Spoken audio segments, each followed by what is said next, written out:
If you have a toilet that's running, so you can hear water coming in from the fill valve, it turns off for a period of time, and then you can hear water again coming into your tank. Generally, you have a bad flapper or a seal on your flush valve. First thing you do is turn off the shutoff valve that's below the toilet. Turn it clockwise to turn it off. If you have a flapper style flush valve like this, the most popular sizes are going to be 2-inch, 3-inch, or 3-inch oversize. And the way you're going to find out what flapper you need is lift up the flap and measure the inside diameter of the flush valve. If it's roughly 2 inches, you need a 2-inch flapper.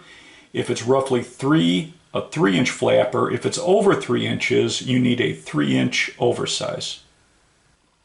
If you have a 3-inch flush valve, I like the Corky 3-inch universal. This will work with 3-inch and 3-inch oversized flush valves.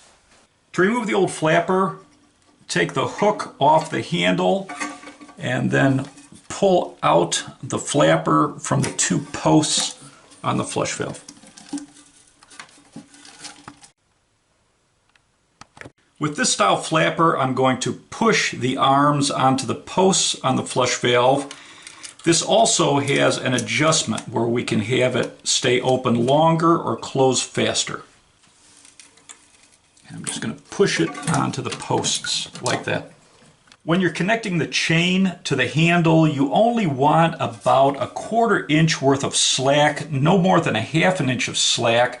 That way it's going to open farther, you're going to get a better flush.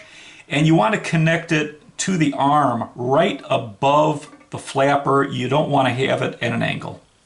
If you put your hook on first, it's easier to measure which link you want to use.